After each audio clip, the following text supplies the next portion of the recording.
Hello मित्रों, कैसे हैं आप सभी लोग। तो आज की इस वाली वीडियो में हम लोग पढ़ेंगे अपना इंग्लिश का एक और चैप्टर, द लास्ट लीफ। तो ये कहानी है एक लड़की की जिसका नाम है जॉन्सी। उसको न्यूमोनिया हो गया है और वो नवंबर से बीमार चल रही है। उसके एक दोस्त है सू, वो दोनों ही एक रेंट के मकान पर रहती है। वो उस मकान के उसके नीचे जो मकान है उसके नीचे एक पुराना घर है और वो जिस मकान में रहती है उसके तीसरे फ्लोर पर रहती है। तो ground floor, first floor, second, फिर थर्ड। तो थर्ड फ्लोर पे रहती है। जो जॉन्सी है, जो सू है, वो जॉन्सी की दोस्त है। ये दोनों ही एक यंगल आर्टिस्ट है। पर जो जॉन्सी है वो पिछले नवंबर से ही बीमार चल रही है। उसको न्यूमोनिया हो गया है। और जो सू है वो जॉन्सी का ख्याल रखती है। वो पेंटिंग बनाकर बेचती है और बेच के जो पैसे आते हैं उससे जॉन्सी का ट्रीटमेंट कराती है। जॉन्सी चेकअप में पता लगा है, डॉक्टर ने बताया है कि जो जॉन्सी है उसको निमोनिया हुआ है और उसको अब वैसे उनको कितनी भी मेडिसिन दे ले, पर जब तक वो उसकी जो जी वो अगर ये नहीं, उसको जो जॉन्सी है वो ये सोचेगी कि मैं मरूंगी, तो वो ठीक नहीं हो सकती। और जॉन्सी सोच रही है कि उसके जो उसका कमरा है उसके घर के बाहर, उसके कमरे में जो खिड़की है उसके बाहर एक आईवी क्रीपर की बेल है उसमें। तो दिसंबर का मंथ, वो सर्दी चल रही है, तो वो लहरें, कोई हवा की बिल्कुल जो पूरी तूफान आता है ना, रात को आता है वो तूफान। तो जब वो आता है तो जॉन्सी कहती है, जो उसके पत्ते टूटते हैं, तो जॉन्सी सोचती है कि जब इस बेल के सारे पत्ते टूट जाएंगे उस दिन मैं मर जाऊंगी।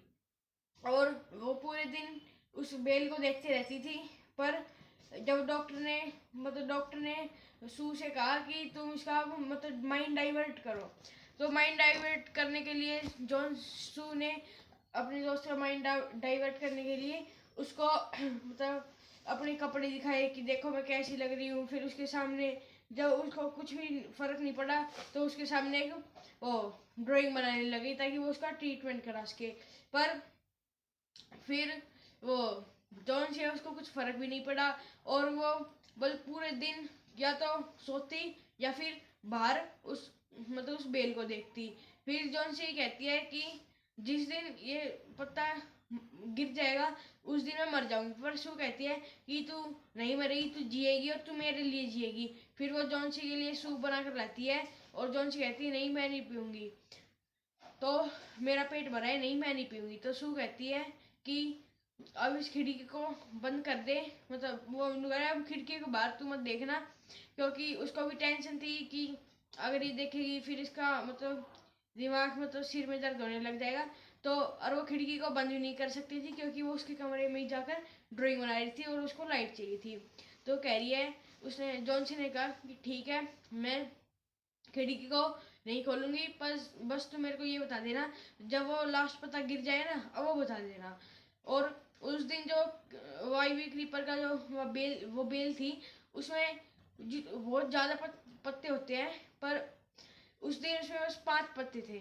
और फिर धीरे धीरे कर कर इतनी तेज हवा चलने लग गई कि सुबह तक उसमें बस एक पत्ता बचा। फिर उसने बेयरमैन, उसके नीचे एक 60 ईयर ओल्ड का एक वो रहता है, एक इंसान रहता है, उसका नाम है बेयरमैन। उसने उसको बुलाया और पूरी बात बताई, नीचे जाकर रात को बुला कर लेकर वो और पूरी बात बताई। फिर वो बेयरमैन जी कहते हैं कि ये तो एक बुरी बेवकूफ़ी वाली बात है। फिर उसने कहा वो तुम्हें को भी पता है कि आप इसका कुछ इलाज बताओ। फिर वो यहाँ पर ऊपर आते हैं जॉन्सी के कमरे में और वो देखते हैं कि जॉन्सी सोई हुई है। फिर वो दूसरे कमरे में जाकर बात करते हैं कि अब हमें क्या करना होगा। पर बेयरमैन कुछ नहीं बोलते, वो बस उस खिड़की की तरफ देखते हैं और चले जाते हैं। और बेयरमैन का एक गोल था, जो 60 ईयर ओल्ड वो इंसान था बेयरमैन, उसका वो भी एक ओल्ड पेंटर था। उसका बस एक ही गोल था अपनी ज़िंदगी में कि मेरे को एक इतना बढ़िया मास्टरपीस बनाना है जिसको कोई और बना ही ना सके। तो उसका एक गोल था। पर फिर वो जब नीचे चला जाता है अपने कमरे पे चला जाता है, तो वो सू जॉन्सी उठ जाती है। सू कहती है, जॉन्सी कहती है कि अब इसमें बस एक पत्ता बचा है और अब मैं देखती रहूंगी इसको कि ये कब गिरेगा कब गिरेगा कब गिरेगा। पर जो जॉन सी है वो कहती है कि नहीं तू ऐसे क्यों कह रही है, ठीक है, नहीं तू ऐसे क्यों कह रही है, तू जिएगी और तू मेरे लिए जिएगी, ये पत्ता नहीं गिरेगा और तू भी नहीं मरेगी और किसी को कुछ भी नहीं होगा। फिर वो दोनों सो जाते हैं। वो सुबह देखते हैं कि उस जॉन सी सुबह सू से कहती है कि अब एक बार इस खिड़की को खोल दे और मेरे को ये बता दे कि वो पत्ता गिरा या नहीं गिरा। वो खिड़की को खोल दिए और वो पत्ता नहीं गिरा। फिर जॉन सी कहती है कि मैंने रात को मैं सो गई थी पर मेरे को एक आवाज़ आई थी कि एक बहुत भयंकर हवा की मतलब वो आई है और वो पत्ता को गिरा ले गई। पर जॉन सी कहती सू कहती है अब देख तेरे सामने ये पत्ता है और वो नहीं गिरा। फिर वो कहती है, फिर जब जॉन सी के लिए सूप बनाने चली जाती है तो जॉन सी सोचती है कि ये सू ना मेरे मतलब घरों में आती ना, बस ये मेरी दोस्त है और ये मेरे लिए इतना कर रही है और मैं ये कह रही हूँ कि मैं मरूंगी। जब जॉन सी सू आती है सूप लेके तो वो उसे कहती है कि अब मैं जीना चाहती हूँ और अब मैं नहीं मरना चाहती और मैं तेरे से मतलब मैं थैंक यू उसको थैंक यू कहते हैं कि तूने मेरे लिए इतना किया। फिर वो डॉक्टर को सू जॉन सी के चेकअप के लिए डॉक्टर को बुलाती है। डॉक्टर कहता है कि अब मैं गारंटी के साथ कहता हूँ कि ये जो जॉन सी है ये नहीं मरेगी क्योंकि अब इसमें जीने के लिए इच्छा है।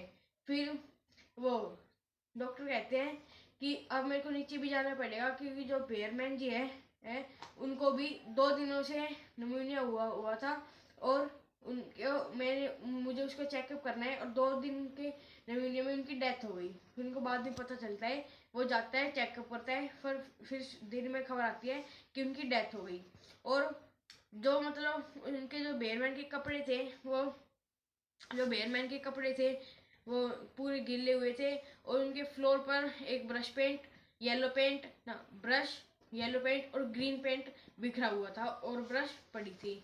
फिर वो जब जॉन सी को ये बात बताती है तो जॉन सी कहती है ये बहुत बुरा हुआ। फिर सू कहती है कि तू अब तक नहीं समझी। वो कह रही कि मैं नहीं समझी, तू बता मेरे को। भाई अरे पागल, बेयरमैन ने एक जो ये लास्ट लीफ फैक्ट्री पर बेल की, ये बेयरमैन ने एक आर्टिफिशियल लीफ बनाई है तेरे जीने के लिए। तो फिर जॉन सी इमोशनल हो जाती है और वो कहती है कि अब मैं जीना चाहती हूँ और फिर वो ठीक हो जाती है। तो यही था हमारा chapter the last leaf moments का। तो अगर आपको ये चैप्टर समझ में आ गया हो तो वीडियो को लाइक करना और चैनल को सब्सक्राइब करना और कमेंट में ये बताना कि आपको जुकाम हो गया क्या। धन्यवाद, मिलते हैं नेक्स्ट वीडियो में। Thank you.